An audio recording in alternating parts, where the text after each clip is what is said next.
I'd like to introduce the Kum Nye program, the program that we have online.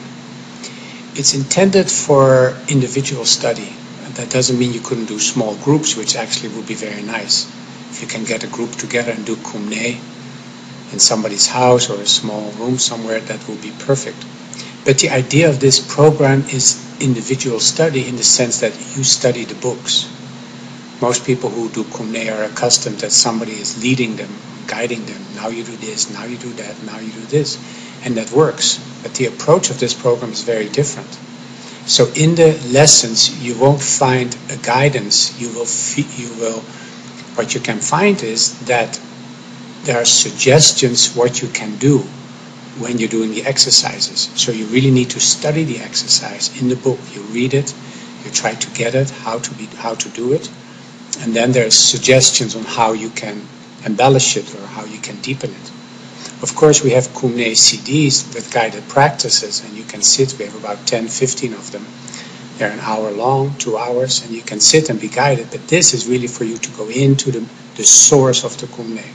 It's my conviction that if you read the text of the Kum Nye, and ideally you copy the exercises before you do them, or once a week you take one, you actually go into the source of where Kum Nye is coming from. If I would lead you through a practice, it might help you to relax, takes away stress for sure, and actually you become much more whole again when you do the practices. But this is different. This is a different approach. So you read the exercises, you try to make it yours. If you write it, it comes into your hand, into your arm, and into your body. And then there are some suggestions. So the basic setup is there's first some theory, which comes from Tartan Tulku's book Kum Nye, Tibetan Yoga, and Joy of Being.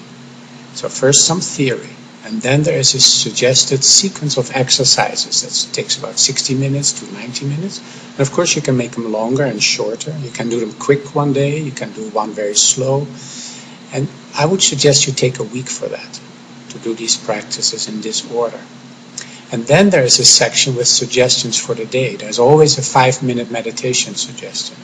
The idea behind that is that we're running around a lot and we never really have a moment to sit and come into our being, to let our breath find its rhythm. And my experience is, and it's really, I heard this also in the Tibetan Buddhist traditions, that for us it might be much better to do 3 or 5-minute meditations than to try to sit for 3 minutes and try to become calm. Kum Nye helps you very quickly to become calm. So if you do a Kum Nye exercise once a day, or the series that are suggested, and then during your work day or whatever your day is happening, if you can just take 5 minutes here and 5 minutes there. I do it the same time every day if I can. So I take 5 minutes, I close my eyes, and I do 5-minute meditations, and I find that they work. Now very often people give me a long list of why it's not possible to do 5-minute meditations. But I don't really want to listen too much to those excuses. You must be able to make 5 minutes in your life for something that's important for you.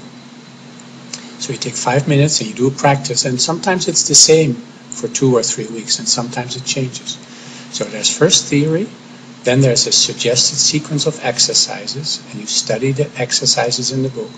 Then suggestions for the practice during the day, so not in your official Kum Nye, but 5 minutes here and 5 minutes there. And then there is suggested reading. Actually, it's not so suggested, it's really required. So if you want to go deeper, it's important to practice with the body and to study with your mind. They feed each other. It may not seem that way. It may seem that the theory is not directly connected to the body, but it is. So they somehow feed each other. So do the practices, do the readings, do the copying if you can, and gradually your mind and your body begin to merge with the body of knowledge that is behind the words, where the words are coming from, where the insights are coming from. So good luck, and you can always send us an email at ekn@dharmapublishing.com or contact@kumnyeyoga.com, and you can ask questions or come up with recommendations. So please have the books with you, because that's where the knowledge is. Good luck.